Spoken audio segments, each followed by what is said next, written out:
Lawyers are trained to break the law. Now, I'm a lawyer. I'm also a qualified yoga instructor. Now, I might take you down a few little different paths, through some dark bits, twists and turns, but I promise you'll end up in a happy place. Now, you're probably wondering how I got to wear a label of a lawyer and the label of a yoga instructor, and they coexist happily on one human. Well, it wasn't always that easy. Back in 2012, there I was walking down the main street of Mornington with my lawyer label on, dressed in suit and leopard print heels, when those leopard print heels betrayed me, and down I went with a thud, dignity and all. There I was in the middle of the crossing, on my hands and knees, hoping those stripes would open up and swallow me whole. But alas, they didn't. So off I went to my chiropractor. He prescribed yoga for my bruised ego and knees. Yoga, I thought. That'll be like watching paint dry. I was more of a Zumba girl, but there'd be no more shaking that thing for me for a while. So dutifully I go off to my first yoga class. And what I found really surprised me. So, as any good lawyer would, I wanted evidence. Why did a few breaths and stretches make me feel so good? So what was I to do but sign up for a 12-month diploma in yoga teaching? I had nothing much else to do. Now, it was during that course my view of the world changed radically. The way I saw life was completely different.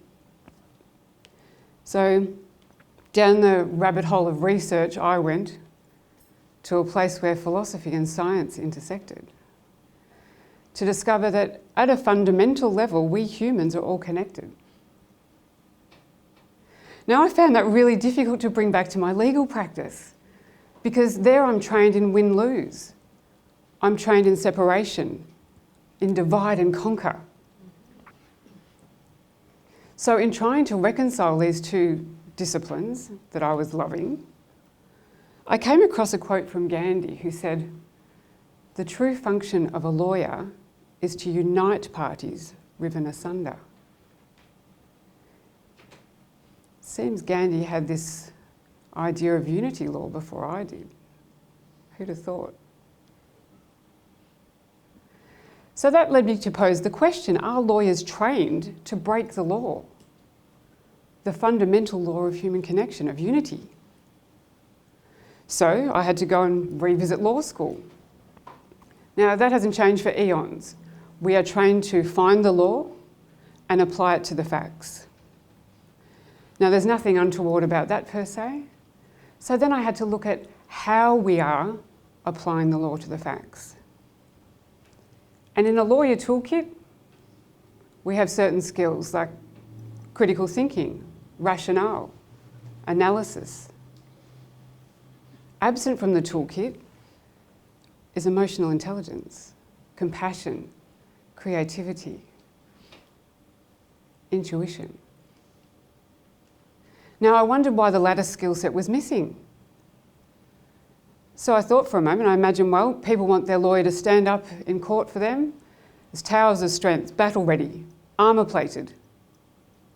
They certainly don't want their lawyer looking like a puddle of tears on the courtroom floor. But that's not what emotional intelligence is about. Now, law governs relationship with your spouse, your neighbour, the dog. And in every relationship is emotion. You can't separate it out. So what we're training effectively is a person dealing with left brain thinking to deal with problems devoid of emotion. Now, what does that look like? Well, effectively, we've got half a human dealing with half a problem. So you'll have a client, in that case, come into your office, hand over her problem on a plate and say, "Here, you take it. I can't handle it. Win for me." So now the lawyer will take the problem, take on the case, find her winning hand. The other party's lawyer will find their client's winning hand. How can you have two winning hands in a win-lose model? Recall I introduced myself as a lawyer. Did you think that was a good thing or a bad thing? Did your opinion of me change when I said I was a yoga instructor? Shakespeare's Hamlet says, nothing is either good or bad, but thinking makes it so. Everything is neutral. I like to upset some people by saying, life has no meaning. But then I qualify that by saying, except for the meaning that you attribute to it. This is all about perception. The way we see the world as individuals. And our perception is right for each of us. When I was about 10 years old, I was a first responder at a pony club event. And I was there to help patch up these little girls as they were being thrown off their ponies, and some of them really sustained some pretty serious injuries. And I thought, whoa, these little ponies are scary. They're scary little creatures. But these girls, despite their injuries, thought they were adorable. So here I am, I've developed this perception, ponies are scary. They've got this perception, ponies are adorable. So we've got two very valid perceptions about the one fact, the pony. Now these are conscious perceptions. These are the ones you know you have. What I want to talk about are the ones you don't know you have, the unconscious perceptions. And you all have them. You just don't know they're there. So how are they formed? Well, we're all born into tribes, families, cultures, and they all have rules. Rules we must obey to be fed, clothed, accepted, loved, to survive. Ultimately, it's about survival. Children obey rules to survive. So a classic example of how an unconscious perception can be formed is, for instance, imagine we've got a 2 or 3 year old little boy, and he's being silly as 2 or 3 year olds do. He's barreling down the hallway of his house, into the lounge room he goes, he trips, he falls, he hits his head on the coffee table. And he starts wailing. His well-meaning parent walks in and says, boys don't cry.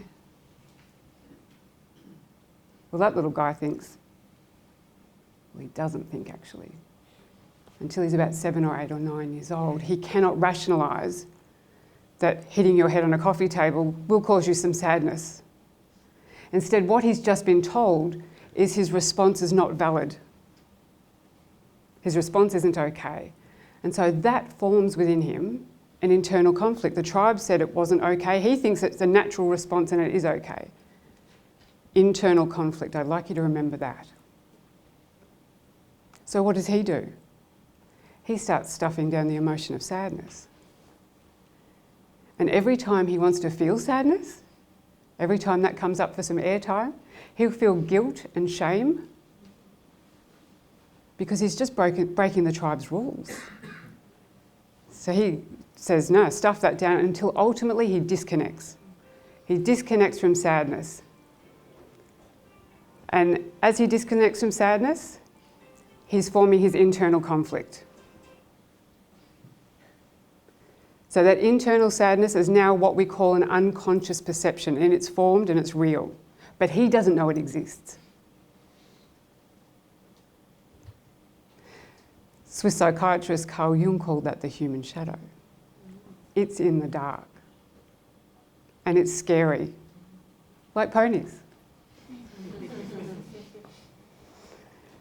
So how do we find them if we don't know they're there? Well, we get out our metaphorical torch and we start looking.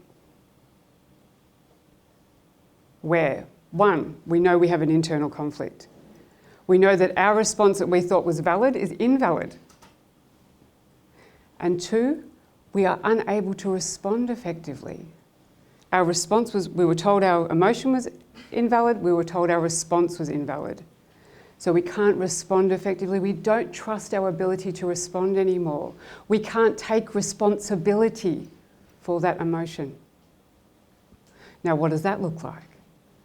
Well, this little guy grows up, leaves the tribe, goes out into the big wide world, forms relationships. Within those relationships, he's going to encounter sadness. And he says, whoa, that's unacceptable. But he doesn't know why.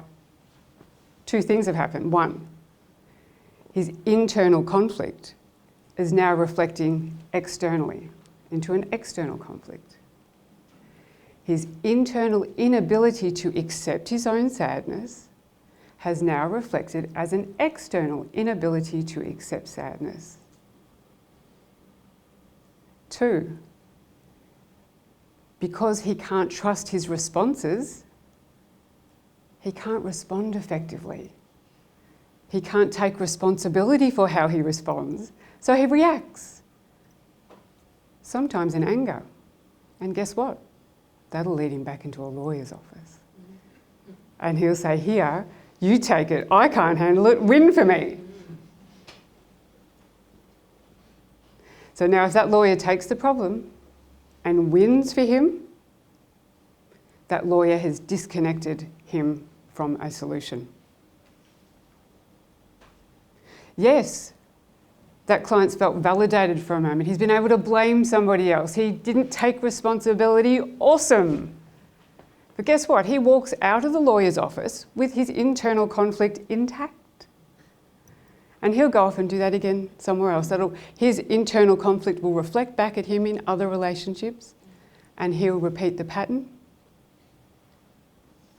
and he'll be back to his unhappy place before too long. So effectively, he didn't win. He didn't win. And that's really a big deal. He didn't win. So what can we do to turn that frown upside down? Lawyers could be first responders to your internal emotional crisis. How? We could take back your conflict, hand it back to you and say, look, in there is the solution. In there is the key to you finding your happy place. Many people said to me, well, isn't that the job for a mental health professional? And I say, yes, yes it is. But people come into a lawyer's office wanting to blame somebody else. So it's not my fault, nothing to do with me, it's them. So when we're handing a problem back to a client, we can do two things. One, show them that their external conflict reflects their internal conflict. Show them that their reaction was merely a reflection of the perception they formed in childhood. And in this case, the perception that sadness wasn't okay. And what have we done? We got out our torch and we shone a light on the dark. It can't exist. The shadow can't exist. The unconscious has now become conscious. You know you have that problem now. Issue, not a problem. It's just a shadow. It's become conscious, you can now deal with it. The second thing is you self-validate. You don't need to get anyone else to say you're okay anymore, that you're worthy. You're self-validating. Because you can go back now to childhood and say, well, my emotional response was a valid one. It was natural. The tribe said it wasn't, but it actually was. So as you're able to take back your own responsibility, you're feeling better. You can trust in your responses, and you're also owning your own emotions again. So as you're owning your sadness, you're bringing back the fuller suite of emotions, you're becoming more whole. Your internal harmony also reflects externally. You are feeling better permanently. The takeaway from all this is nobody's happy with the legal profession. The present win-lose model of separation should really be called the lose-lose model. Nobody wins. If your lawyer was trained not only as your legal counsel but also your emotional counsel, we could take your conflict and light up the path back to your happy place. Law could be a healing modality. Now that's a win-win. Thank you.